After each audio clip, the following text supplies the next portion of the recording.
አማን ፕሮፐርቲ በውስጡ ምን ነገሮችን ይዟል? መልካም እንግዲህ የእኛን ሳይት ከሌሎች ለየት ያደርገዋል ብዬ የማስበው በቅርብ ርቀት ላይ ደግሞ የመከላከያ ይሄ አየር ኃይል መቀመጫ ነው። እሱም ሴኩሪቲን የተሻለ ያደርገዋል ማለት ነው። እንግዲህ እነዚህን ቤቶች መግዛት ለሚፈልግ ሰው የአከፋፈል ሁኔታው ምን ይመስላል? ከስንት ፐርሰንት ክፍያ ጀምሮ የቤት ባለቤት መሆን ይችላል? ኢንተርኮኔክትድ ሆኖ ነው የሚሰራው። ይሄ እንደምታዩ እዚህ ጋር ዋናው ምናምን ይነሳና ሳይታችን ላይ ሁለተኛ ላይ ይሆናል። ከስር ኮሜርሻል ነው የሚሆነው እና የመጀመሪያው ግራውንዱ ገቢ ይሆንና ሁለቱም ሳይቶቻችን ላይ ካየሽ በጣም በርከት ያሉ የኤምባሲ መቀመጫ ነው። ብስራተ ገብርኤል በደንብ እንደውም የኤምባሲ ሰፈር ነው የሚባለው። ብስራተ ገብርኤል አንድ የኤምባሲ ኤሪያ መሆኑ ኤምባሲዎቹ ለራሳቸው ሴኩሪቲ ሲሉ አካባቢውን በጣም ሴፍቲውን የተሻለ ያደርጉታል። መሰነበታቸው ደሪታ ሚዲያ ቤተሰቦች፣ ዛሬ የምንገኘው አማን ፕሮፐርቲ ነው። አማን ፕሮፐርቲ እንግዲህ ከጀርባ የምትመለከቱትን ብስራተ ገብርኤል ላይ የሌግጀሪ አፓርታማ እየገነባ ነው ማለት ነው። በተጨማሪ ደግሞ ካሳንቺስ ላይ 100% ያለቀ አፓርታማ እንዲሁም እየተገነባ ያለ ሳይት አላቸው ማለት ነው። እነሱን እያስቀየናችሁ ምን ቆይ ይሆናል። እኔ አብራችሁ ያለሁት ራሄል ነኝ። አብራችሁኝ ትቆዩ ዘንድ እጠይቃለሁ። መልካም ቆይታ። ሰላም እንዴት ነህ? እግዚአብሔር ይመስገን። እንኳን ደህና ጠበቀኝ። ቆንጆ ነበር።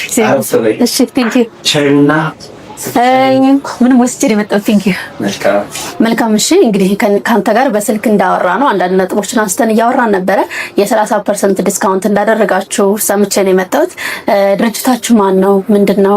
ምን ስራዎችን ሰርቷል? አሁን ወደፊት ምን ስራዎችን እየሰራ ነው የሚለውን ከዛ ጀምረን እስኪ ለተመልካቾች በሰፊው ብትነግርልኝ። መስፍን እባላለሁ። በአማን ፕሮፐርቲ ውስጥ ሴልስ ሱፐርቫይዘር ነኝ። ስለ ካምፓኒያችን ደግሞ እንግዲህ የተወሰነ ምናልባት በዚህችም ላይ እንደምታዩ አምኔት ቢዝነስ ግሩፕ ነው የሚባለው ድርጅቱና አማን ፕሮፐርቲ ካሉት ሴክተሮች ሆልዲንግ ነው። አምኔት ቢዝነስ ግሩፕ አዝ ሆልዲንግ ነው። በትንሹ ወደ 7 ቢዝነስ ኤሪያዎች ላይ ነው ያለውና ኢምፖርት ኤክስፖርት ላይ ያለ፣ የተለያዩ የኮንስትራክሽን ስራዎች ላይ፣ ማኑፋክቸሪንግ ላይ፣ የቴክኖሎጂ እንዲሁም ደግሞ የኤክስቼንጅ ስራዎች እና የቢዝነስ ማማከር ላይ ያለ ከነዛው ውስጥ ከሁሉም ደግሞ እንግዲህ የሪል ስቴት ሴክተር ወይም ደግሞ ሪል ስቴት ላይ ዲቨሎፐር ሆኖ ደግሞ በአማን ፕሮፐርቲ ነው የመጣው ማለት ነው። በአማን ፕሮፐርቲ ውስጥ ደግሞ እንግዲህ አሁን ምናልባት እናንተ የሚመጣችሁበት የብስራተ ገብርኤል ሳይታችንና የተለያዩ ሌሎች ሳይቶችም ከሚንግሱን የሆኑ ሳይቶችንም አሉን። ይሄንን ይመስላል ድርጅታችን ማለት ነው። ከዛ ውጭ እንግዲህ ምናልባት ለሀገር ምን አበርክቷል፣ ከዚህ ውጭ ምን ሰርቷል ለሚለው ደግሞ ምናልባት ከእንጦጦ ጀምሮ እስከ ቀበና እያለ ኦልሞስት አዲስ አበባ ላይ የሪቨርሳይድ ፕሮጀክት ተሰርቷልና እሱኛውን ፕሮጀክት እንግዲህ ከ80% በላይ የሚሆነውን የኛ ድርጅት ነው የሰራው። አምኔት ቢዝነስ ግሩፕ ነው የሰራው በኮንስትራክሽኑ ደረጃ ማለት ነውና እሱን አንድ መጥቀስ እንችላለን። በብረት ላይ ከዛ ውጭ የቡና ኤክስፖርቶችን ከዛ ውጭ ደግሞ አሁን ቡልቡላ ላይ በጣም በቅርቡ ላውንች የሚያደርግ ምናልባት ከተወሰነ ፌዝ በኋላ ኮንስትራክሽኑን በራሳችን ብረት ሊያሰራን የሚችል የብረት ማቅለጫ ኦልሬዲ ኢንስታሌሽን ላይ ነው ያለነውና ምናልባት ለአዲሱ ዓመት እንግዲህ 2019 ላይ ላውንች የምናደርግበትና የራሳችንን ኮንስትራክሽንን በራሳችን ብረት የምንሰራበት ፕሮባቢሊቲ ሃይ ነው የሚሆነውና በጣም በብዙ ሴክተሮች ላይ ያለ ነው። እናንተ እንግዲህ ዛሬ ጆይን አድርጋችሁ ደግሞ ኢንፎርሜሽን ልትጠይቁ የመጣችሁበት አንዱ አማን ፕሮፐርቲ ነው ማለት ነው ከአምኔት ቢዝነስ ግሩፕ ማለት ነው። መልካም እንግዲህ በጣም ብዙ ሴክተሮች ላይ ተሰማርቶ እየሰራ ያለ ድርጅት ነው ተጠቀስክልኝ። አሁን ደግሞ የተለያዩ ፕሮጀክቶችን እየሰራችሁ ነው። አሁን ከምትሰሯቸው በተጨማሪ እንግዲህ ከዚህ በፊት ያስረከባችሁት ፕሮጀክት አለ?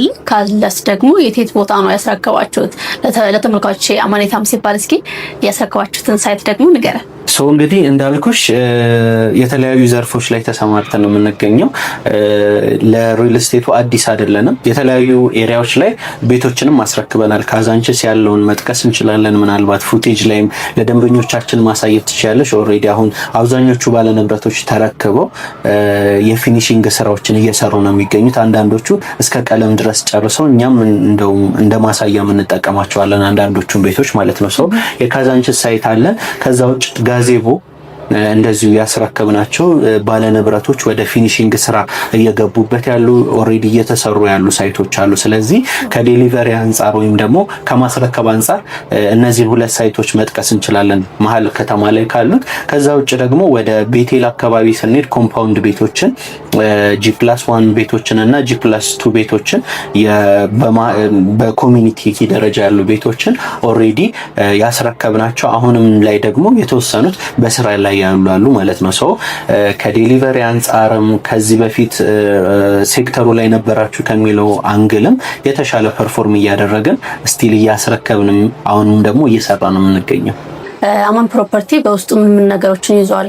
እንግዲህ ካዛንቺስም ብስራተ ገብርኤል ሌክቸር የሚባል ሎኬሽን ነው። ሌክቸር ሎኬሽን ደግሞ ሞደርን አፓርትመንት አይገነባም። አማን ፕሮፐርቲ በውስጡ ምን ነገሮችን ያካትታል? ምን ነገሮች አሉት? እንደ ሌክቸር የሚያስብለው ነገር ምን አለ? እንዲሁም ደግሞ ከሌሎቹ ለየት የሚያደርገው ነገር ምን ነገሮችን ይዞ መጥቷል? መልካም እንግዲህ የእኛን ሳይት ከሌሎች ለየት ያደርገዋል ብዬ የማስበው አንድ ሎኬሽኑ ራሱ ፕራይም ሎኬሽን መሆኑ ለየት ያደርገዋል። ምክንያቱም ብዙ ሰዎች ለኢንቨስትመንት ለኑሮ የሚፈልጉት ነው። ፍላጎታቸው ደግሞ የሚቀሰቀሰው የመጀመሪያው ከሴፍቲ አንጻር፣ ምክንያቱም ሁለቱም ሳይቶቻችን ላይ ካየሽ በጣም በርከት ያሉ የኤምባሲ መቀመጫ ነው። ብስራተ ገብርኤል በደንብ እንደውም የኤምባሲ ሰፈር ነው የሚባለው። ሰው ብስራተ ገብርኤል አንድ የኤምባሲ ኤሪያ መሆኑ ኤምባሲዎቹ ለራሳቸው ሴኩሪቲ ሲሉ አካባቢውን በጣም ሴፍቲውን የተሻለ ያደርጉታል። በቅርብ ርቀት ላይ ደግሞ የመከላከያ ይሄ አየር ኃይል መቀመጫ ነው። ሰው እሱም ሴኩሪቲን የተሻለ ያደርገዋል ማለት ነው። ሰው የካዛንቺስም ላይ ስንሄድ እነ ኢሮፒያን ዩኒየንን የመሳሰሉ ከዛ ውጭም ደግሞ በቅርብ ርቀት ላይ ለቤተ መንግስት መሆኑ ያም አንድ ሴፍ ያደርገዋል። ከዛ ውጭ ከትራንስፖርቴሽን አንጻር የተለየ ያደርገዋል። ምክንያቱም ሁለቱም ሎኬሽኖች ላይ ወደ አዲስ አበባ ወደ የትኛውም አካባቢ አንድ ሰው ሊሄድ ቢል ሰፊ የሆነ የትራንስፖርቴሽን አገልግሎትን አማራጭ ማግኘት ይችላል። ሰው ያ ነገር የተሻለ ያደርገዋል ማለት ነው። ምናልባት ኢንተርናሽናል እና ናሽናል የሆኑ ስኩሎችን ማግኘት ይችላሉ ቤተሰቦች። ትልቅ ጥያቄያቸው ለልጆቻችን በቅርብ ርቀት ላይ ትምህርት ቤቶችን እንደዚህ አይነት ነገሮችን ማግኘት እንችላለን የሚለው ስለሆነ ስለዚህ ኢንተርናሽናል ለምሳሌ በአፄ ኃይለ ሥላሴ ጊዜ የተመሰረተው ወይም ስራ የጀመረ ኢንተርናሽናል ትምህርት ቤት አለ እዚሁ ጋር ማለት ነው። እሱ አለ። ከዛ ውጭ የእምነት ተቋማት በጣም በቅርብ ርቀት ላይ ብስራተ ገብርኤል አለ። ከዛ ውጭ ደግሞ ዝቅ ስንል አሊፍ መስጅድ አለ። አንድ የእምነት ተቋማት በአቅራቢያ ላይ መኖራቸው አሪፍ ያደርገዋል። ከዛ ውጭ እንግዲህ ላፍቶ ሞል ላይ የተለመዱ ነገሮች አሉ። ኢንተርቴንመንትን በተመለከተ ሾፒንግን በተመለከተና ሲኒማዎችን ማግኘት ይችላሉ፣ ቦሊንግን ማግኘት ይችላሉ። ስለዚህ ኦልሞስት ሁሉንም ነገር በአንድ ያቀፈ ነው ብዬ አስባለሁ። ከዛ ውጭ ግን ስፔሲፊክ በፕሮጀክት ደረጃ ምን ይለያቸዋል ካልሽ የናቹራል ቬንቲሌሽንን እና ናቹራል የሆነ ሰንላይትን ለመጠቀም አስማች አስፖስብል አርኪቴክቸራሉ ስራ ላይ በጣም ተጠበናል ብዬ አስባለሁኝ። ከዛ ውጭ እንግዲህ አሜንድመንቶች አሉ።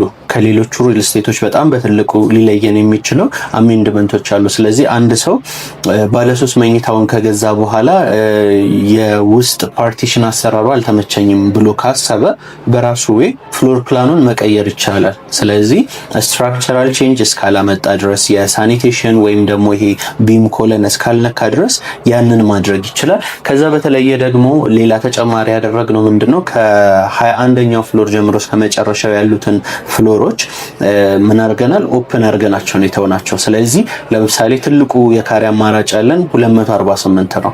ከዛ ከፍ ያለ ፍላጎት ያላቸው ሰዎች ሊኖሩ ይችላሉ። 300 400 ካሬ ቤታቸውን በትልቁ ደረጃ የሚፈልጉ ሰዎች ሊኖሩ ይችላሉ። ስለዚህ እነዛን ካሬዎች መጠቀም እንዲችሉ እነዛኞቹን ፍሎሮች ክፍት አድርገን ተተናል። ስለዚህ በአብዛኛው ሪል ስቴት ላይ ያልተለመደ አሰራር ነው። ኦፕን የካሬ አማራጮችንና አሜንድመንቶችን ፍሎር ፕላን ላይ መተዋችን የተለየ ያደርገናል ብዬ አስባለሁ። ከዛ ውጭ ያከፋፈል ሂደቶች ላይ ደግሞ 3 አይነት ያከፋፈል ሂደቶችን ይዘን መምጣታችንም ከሌሎቹ ሪል ስቴቶች ለየት ያደርገናል ብዬ አስባለሁ። መልካም እንግዲህ አንድ አፓርታማ ሌክቸር የሚባል አፓርታማ ይዘዋል። በውስጡ ያካትታል ተብሎ የሚታሰበውን ነገሮች ነው ያሉትና እኔ በበኩሌ በጣም ወድጀዋለሁ። አሁን ደግሞ ስለ አካሪ አማራጩ ብናነሳ ከባለ ስንት መኝታ ጀምሮ ነው እየሸጣችሁ ያላችሁት? ሁለቱም ሳይቶች ላይ እንግዲህ ከባለ ስንት ካሬ ጀምራችሁ ነው ለሽያጭ ያቀረባችሁት? መልካም የካሬ አማራጭን በተመለከተ ጠቅላላ ኤሪያው እንግዲህ ቢልዲንጉ የሚያርፍበት የላፍቶ ሞልን ጠቅልለን ካሰብ ነው። ምክንያቱም ጆይንት ቬንቸር ስለሆነ ወደ 10,000 ካሬ ነው። ሰው ከ10,000 ካሬው ላይ ደግሞ ቤቱን በተመለከተ ስናወራ ወደ 4,000 ካሬ አካባቢ ይመጣል። ቶታል የቤቱ ኤሪያ ወይም ደግሞ ዲቨሎፕ የምናደርግበት ኤሪያ ማለት ነው። ሶ ቤቱ ስፔሲፊክሊ የሚያርፈው 2080 ካሬ ላይ ነው፣ ቢልታፕ ኤሪያው ብቻ ማለት ነው። ሶ ይሄ ቢልታፕ ኤሪያ 2080 ነው። በውስጡ ደግሞ የተለያዩ የካሬ አማራጮችን ይዟል። የመጀመሪያው በብሩክ ሳይድ ያሉ የመኖሪያ አፓርትመንቶች ናቸው፣ ወይም ብሩክ ሆስፒታል የምንለው ከፊት ለፊት አለና በሱ ሳይድ ያሉ ቤቶች አሉ። ሁለተኛው ሳይድ ደግሞ በላፍቶ ሞል ሳይድ ያሉ አሉ። ስለዚህ ኤ እና ቢ ብለን ብንመድባቸው እነዚህን ሳይቶች በብሩክ ሳይድ የምናገኘው ወይም በብሎክ ኤ በኩል የምናገኘው አንዱ ታወር ላይ ከባለ 1 እስከ ባለ 3 መኝታ አፓርትመንቶችን ማግኘት እንችላለን። በላፍቶ ሳይድ ያሉት ጋር ደግሞ ባለ 2 እና ባለ 3 መኝታ አፓርትመንቶችን ነው የምናገኘው። ሶ ከካሬ አማራጫቸው ስንጀምር ባለ 1 መኝታ ከ89 ካሬ ጀምሮ ማግኘት እንችላለን። 89 እና 97 ካሬ ኦፕሽኖች ይኖሩናል፣ ባለ 1 መኝታዎች ማለት ነው። ባለ 2 መኝታ ላይ ደግሞ ስንመጣ ትንሹ የምንለው 105 ካሬ 120 ካሬ እያለ እንደሚፈልጉት አይነት የካሬ ኦፕሽን እስከ 157 ካሬ ድረስ የካሬ ኦፕሽን አለን ባለ 2 መኝታ ላይ ስንመጣ ማለት ነው። ባለ 3 መኝታዎቹ ላይ ደግሞ ስንመጣ ከ173 ካሬ ጀምሮ 200 ካሬ 207 ካሬ እና በጣም ትልቅ የምንለው 248 ካሬ ድረስ የካሬ ኦፕሽን አለ። ያ ማለት እንግዲህ ከ89 ካሬ ጀምሮ እስከ 248 ካሬ ድረስ የካሬ ኦፕሽኖችን ይዘን የመጣ ነው የብስራተ ገብርኤሉ ላይ ማለት ነው። ምናልባት የካዛንቺሱ ላይ ደግሞ ስንመለከት ከ72 ካሬ ጀምሮ እስከ 160 ካሬ የካሬ ኦፕሽኖች አሉን ማለት ነው። ስለዚህ ሁለቱም ላይ ከባለ 1 መኝታ እስከ ባለ 3 መኝታ አፓርትመንቶችን ማግኘት ይችላሉ። የካሬ ኦፕሽናቸውም ደግሞ በጣም በልክ የሆነ የካሬ ኦፕሽን ነው ይዘን የመጣ ነው። ስለዚህ ሚዲየም ሬንጅ መግዛት ይችላሉ፣ ላርጅ ሬንጅ አፓርትመንቶችን መግዛት ይችላሉ። ፕላስ ደግሞ ስሞል ሬንጅ አፓርትመንቶቹ ለው ባለ 2 ባለ 1 ባለ 3 መኝታዎች ይኖራሉ ማለት ነው። ስለዚህ በሚፈልጉት የካሬ አማራጭ ከካፒታላቸው ጋር በሚሄድ የዋጋ ሂደት በፈለጉት አይነት ማግኘት ይችላሉ ማለት ነው። ሶ ይሄንን ይመስላል የካሬ አማራጩ። መልካም እንግዲህ ሁለቱም ሳይታችሁ ላይ እንግዲህ በጣም ቆንጆ የሚባል ሌክቸር የሚባል ሎኬሽን ነውና ለኢንቨስትመንትም ለመኖሪያም ምቹ ይመስለኛል። እንግዲህ እነዚህን ቤቶች መግዛት ለሚፈልግ ሰው ያከፋፈለ ሁኔታው ምን ይመስላል? ከስንት ፐርሰንት ክፍያ ጀምሮ የቤት ባለቤት መሆን ይችላሉ?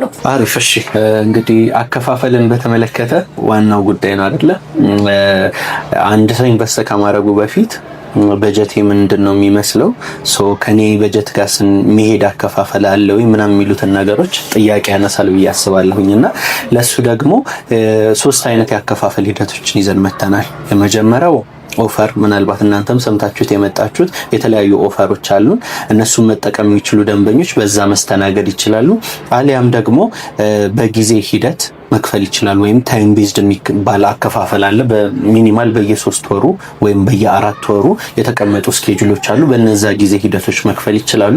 ሶስተኛው ኦፕሽናችን ደግሞ ኢንስታሌሽን የምንለው ወይም ደግሞ ህንፃው በተሰራው ልክ እያዩ ለምሳሌ 4ኛ ፎቅ ላይ ሲደርስ 8ኛ ፎቅ ላይ እያለ ቁልፍ ርክክብ ደረጃ ድረስ እስኪደርስ ለእያንዳንዱ ፕሮግረስ ክፍያዎችን ማድረግ ይችላሉ ማለት ነው። ስለዚህ እነዚህ 3 የሆኑ ያከፋፈል ሂደቶች አሉ። የመጀመሪያው ኦፈርን በተመለከተ ስንመለከት 70-30 የምንለው ኦፈር አለ። ወይም ደግሞ በሚከፍሉት ልክ 20% እና 15% ቅናሾችን ይዘን መተናል። ያ ሲባል ምንድነው? ለምሳሌ አንድ ሰው 30% ከጠቅላላ ዋጋው ላይ 30%ን ክፍያን ቢያደርግ የ15% ቅናሽ ይደረግለታል። ቅናሹ የሚደረገው ከከፈለው 30% ላይ 15% ቅናሽ ይደረጋል ማለት ነው።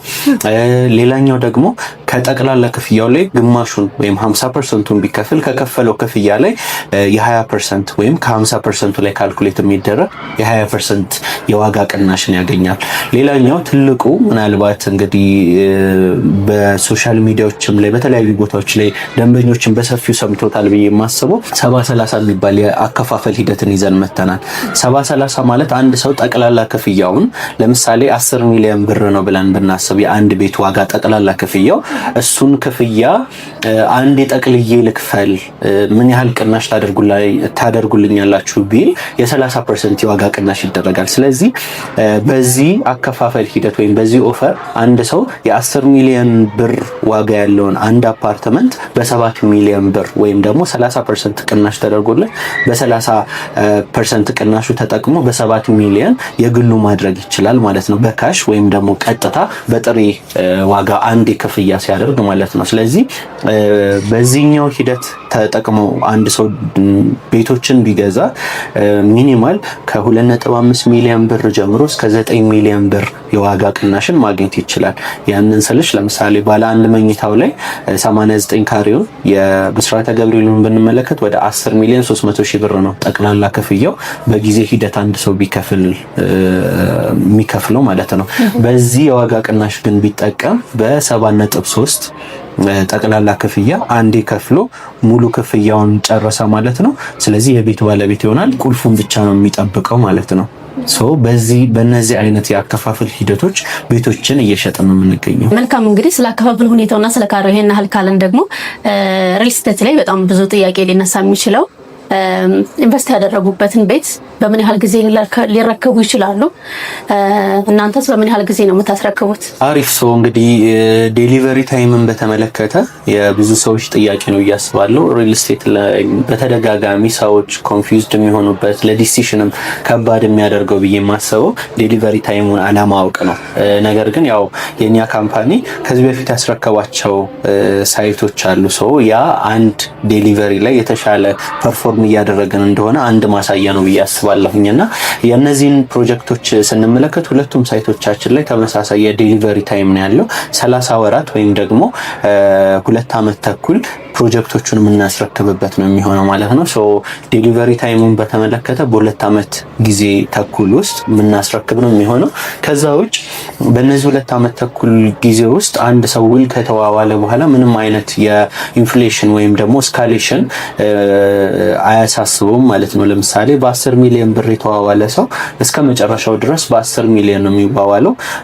ምንም አይነት ስካሌሽን የለውም። በኢትዮጵያ ብር መዋዋላቸው አንድ ጥሩ ያደርገዋል። ስለዚህ ምንም ያህል የጊዜ ጋፑ ቢሆን አንድ በዋጋ ላይ ስካሌሽን ያጋጠማቸው፣ ሁለተኛ በ2 ዓመት ጊዜ ተኩል ውስጥ ሙሉ ክፍያውን እስከከፈሉና እንትን እስካሉ ድረስ ሰው እንግዲህ እንዳልኩሽ ስካሌሽንም የለውም። የመረከቢያ ጊዜያቸውም ደግሞ የሚሆነው 2 ዓመት ተኩል ነው ማለት ነው። ሰው 2 ዓመት ተኩል በሚለው ያጅልኝ። በጣም አሪፍ። እሺ መልካም ነገር ባይን ይገባል ይባላል እና እዚህ ቢሮ ውስጥ ቁጭ ብለን መረጃ ብቻ ከምንሰጣቸው ሳይቱን ደግሞ እያሳየን ምን ላይ እንደደረሰ ብናሳያቸው እባክህ። መልካም ሰው ይቻላል። ሳይቱን የሚያሳይ አንድ ልጅ አለ። ከሱ ጋር ደግሞ ኮሚኒኬት አደርግሽና እሱ ደግሞ በበለጠ ሳይቱን ፕሮግረሱን የመሳሰሉትን ነገር ዙሪያ ገባውን ሼር ያደርግሻል። መልካም። እሺ እሺ፣ አመሰግናለሁ። እሺ ሰላም፣ እንዴት ነህ? እንዴት ነሽ? እግዚአብሔር ይመስገን። ሰላም ነው። ማንን በል? አማረ። እሺ አማረ፣ መስፍን አንተ ጋር ልኮኝ ነበረ ሳይታችሁ ምን ላይ እንደሚገኝ ለተመልካቾች ለማሳየት ነበር የመጣሁት። ምን ላይ ይገኛል ሳይታችሁ? በመጀመሪያ እንኳን ደህና መጣሽ። መስፍን እንግዲህ በደንብ ብሪፍ እንዳደረገልሽ ተስፋ አደርጋለሁ። ሳይታችንን ሳይታችን እንደምትመለከቸው አሁንም በከፍተኛ ፍጥነትና ከጥራት ጋር እየሰራን እንገኛለን። ያው ሁለተኛ ስላብ እየሞላን እንገኛለን። ኦኬ። የሚሰራው ሳይታችን ከሞሉ ጋር ኢንተርኮኔክትድ ሆኖ ነው የሚሰራው። ይሄ እንደምታዩ እዚህ ጋር ዋናው ምናምን ይነሳና ሳይታችን ላይ ሁለተኛ ላይ ይሆናል። ከስር ኮሜርሻል ነው የሚሆነው እና የመጀመሪያው ግራውንዱ ሎቢ ይሆንና በሙሉ ጋር አክሰስ ማድረግ ይችላሉ አፓርትመንቱም ማለት ነው። ሌላ ደግሞ ፊት ለፊት በብሩክ ሆስፒታል ሳይድ ሌላ መግቢያ አለን። በዚህኛው ሳይድም ሌላ መግቢያ አለን። 3 መግቢያ ይኖረዋል ማለት ነው። አፓርትመንቱ እስከ 5ኛ ፍሎር ድረስ አፓርትመንት አይሆንም፣ ኮሜርሻል ኤሪያ ነው የሚሆነው ማለት ነው። ከ5ኛ በኋላ 2 ዊንግ ይሆንና በዛኛው ዊንግ 7 ቤት ይኖረናል፣ በዚህኛው ዊንግ 7 ቤት ይኖረናል፣ 14 ቤት ይኖረናል ማለት ነው። ሁሉም ቤቶች ናቹራል ቬንቲሌሽን በደንብ ያገኛሉ። አፓርትመንት ላይ ትልቁ ችግር ምንድነው? ናቹራል ቬንቲሌሽን አያገኙም። መካኒካል ነው የሚሆነው። መካኒካል ደግሞ የሆነ ታይም ይበላሻልና የመታፈን ምናምን ነገር ይኖራል። የኛ ጋር ናቹራል ላይት በደንብ ሽንት ቤት ጭምር በደንብ ያገኛሉ ማለት ነው። ኦኬ፣ በጣም አሪፍ። እንግዲህ መስፍንም እንደገለጸልኝ ብዙዎቹን ገልጾ አስረድተውኛል። ግን በመጨረሻ ማጣቂ የምፈልገው ነገር የኪችናችሁስ ኦፕን ኪችን ነው ወይስ ክሎዝ ኪችን ነው? የኛ ላይፍ ስታይል እንግዲህ የሆነ ስፓይሲ ነገር ይበዛዋል ምግባችን እና እንደ በርበሬ የሚያቃጥል ነገር አለና እሱ ወደ ጠልቆ ወደ ሳሎን እንዳይመጣ ክሎዝ ኪችን ነው ወይስ ኦፕን ኪችን ነው የሚለውን እስኪ በዛው አያይዘ ነገር ያ እንደ ሰው ፍላጎት ነው። ኦፕን ኪችን የሆኑ ቤቶችም አሉ፣ ክሎዝ ኪችን የሆኑም አሉ። ግን ኦፕን ኪችን ሆኑ ማለት ክሎዝ መሆን አይችሉም ማለት አይደለም። ምንድነው አፓርትመንታችን ላይ እኛ ሞዲፋይ ማድረግ ይቻላል፣ ክሎዝ ማድረግ ይችላሉ። ኮንስትራክሽን እንፈቅዳለን። ሶ የሚፈልጉትን መርጠው መግዛት ይችላሉ። ክሎዝድ ኪችን የሆኑ ቤቶች አሉ፣ ኦፕን ኪችን የሆኑ ቤቶች አሉ። ሶ ኦፕን የሆኑትንም ክሎዝ ማድረግ ይችላሉ ማለት ነው። እንግዲህ ሌላ መጠየቅ የምፈልገው ጥያቄ እንዲሁም ደግሞ ተመልካቾች የሚጠይቁት ጥያቄ ነውና በምን አይነት ማቴሪያል ነው የምትጠቀሙት? አንድ ሰው እንግዲህ ኢንቨስት አድርጎ ቤት ሲገዛ ቤቱ በምን አይነት ማቴሪያል እንደተሰራ ማወቅ ይፈልጋልና ምን ያህል ጠንካራ ነው የምትሰሩበት ማቴሪያል? በምን አይነት ማቴሪያል ነው የምትሰሩት? ኦኬ እሺ፣ መጀመሪያ ላይ እንግዲህ ስለ ካምፓኒያችን ሜቢ መስፍን ብሪፍ አድርጎልሽ ሊሆን ይችላል። ካምፓኒያችን ብረት አቅራቢ ካምፓኒ ነው። ራሱን የቻለ ኮንስትራክሽን ካምፓኒ ነው ማለት ነው። አሁን ከረንትሊ እየተጠቀምን ያለ ነው፣ በከፍተኛ ፍጥነት ነው እየሰራን ያለ ነው። ፖስት ቴንሽን ቴክኖሎጂ ነው ተጠቅመን እየሰራን ያለ ነው። የብረት ኳሊቲያችን ራሳችን የምናመጣው ሶ ችግር የለም ማለት ነው። ፕላስ ፖስት ቴንሽን ቴክኖሎጂ ስንጠቀም ቤቶቻችን ላይ ኮለን አይኖረንም። ኮሎኖችን ሚኒማይዝ ያደርግልናል። ፕላስ እንደገና በ36 ቀናት 3 ስላብ እንሞላለን ማለት ነው። ሶ ይሄን ይመስላል። እሺ የብስራተ ገብርኤል እንግዲህ ይሄን አልካልን ካሳንቺስ ላይ እየገነባችሁ ያላችሁት ሳይት ምን ላይ ደርሷል? ካሳንቺስ ላይ እዛው ጎን ለጎን ያስረከብነው ሳይት አለን። ፕላስ እንደገና አሁን ደግሞ እየሰራና ነው ያለው ሳይቶች አሉ። 2 ነው። ዊንጓን 4ኛ ስላብ ደርሷል። ዊንግቱ ደግሞ ፊት ለፊት ላይ ያለው ሳይታችን ሙሉ ፋውንዴሽን ጨርሰን የቤዝመንት ስራን እየሰራን እንገኛለን ማለት ነው። ኮንስትራክሽን ጥራቱና ፍጥነቱ ከዚህኛው ጋር ተመሳሳይ ነው። የራሳችን ካምፓኒ አማናይት ካምፓኒ ነው ኮንስትራክሽኑ እየሰራ ያለው ማለት ነው። ሁሉንም መረጃ ሰጥተናል ብዬ ተስፋ አደርጋለሁኝ። አሁን ደግሞ ወደ መጨረሻ ልጠይቅ የምፈልገው ጥያቄ ተመልካቾች መግዛት ቢፈልጉ በተለይ የኔ ተመልካቾች ውጭ ሀገርም ኢትዮጵያ ውስጥ ያሉ ናቸውና ኢትዮጵያ ውስጥ ያሉ እንግዲህ በአካል መጥተው መግዛት ይችላሉ። ውጭ ሀገር ያሉ ሰዎች ተወካይ የሌላቸው ሰዎች በምን መልኩ ነው እናንተ ኮንታክት አድርገው መግዛት የሚችሉት? አገር ውስጥ ያሉ ሰዎች ስልክ እናስቀምጣለን። ሴልሶችን ኮንታክት አድርገው እዚህ መጥተው ሳይት አይተው መግዛት ይችላሉ። ውጭ ሀገር ያሉ ሰዎች ተወካይ ካላቸው በጣም ጥሩ፣ ተወካያቸውን ወክለው እዚህ መጥቶ ሳይቱን አይቶ ኢንፎርሜሽን ወስዶ በሱ በኩል መግዛት ይችላሉ። ግን አሊያም ተወካይም የሌላቸው ሰዎች ድርጅታችን ዲኤችኤል በዲኤችኤል መንገድ ሁሉንም ነገር እዚህ እንጨርስና ውል እንልክላቸዋለን። አንዱ ልዛው ፈርመው የራሳቸውን ያስቀራሉ፣ አንዱ ደግሞ ወደኛ ይልካሉ ማለት ነው። ይሄን ፕሮሰስ የኛ የራሳችን ሴልስ ኤጀንት ሙሉ ለሙሉ ይጨርስላቸዋል ማለት ነው። መልካም እንግዲህ እዚህ ብስራተ ገብርኤል የሚያለው ካሳንቺስ የሚያለው ሳይታችሁ እጅግ በጣም የሚያምር ለኢንቨስትመንትም ለመኖሪያም ምቹ የሆነ ሳይት ነውና ተመልካች እንግዲህ መግዛት ለሚፈልጉ ሰዎች ምርጫ ሊስታቸው ውስጥ አስገብተው ለበለጠ መረጃ ደግሞ ታች በማስቀምጠው ስልክ እየደወሉ እንዲገዙ መልእክቴ ነው። ስለሰጠህ መረጃ እጅግ በጣም አመሰግናለሁ። እሺ እኔም አመሰግናለሁ። ቴንኪው ስለመጣ ተመልካች ተከታተሉ ቆያችሁት። ይሄን ይመስላል እንግዲህ ጥሩ መረጃ ሰጥቻችኋለሁ ብዬ ተስፋ አደርጋለሁኝ። ለበለጠ መረጃ ደግሞ ታች በማስቀምጠው ስልክ እየደወላችሁ መረጃ ማግኘት ትችላላችሁ። ከኔ ጋር የነበረን ቆይታ ይሄን ይመስላል። በቀጣይ በሌላ በሬታ ፕሮግራም እስከምንገናኝ ሰላም ቆዩ።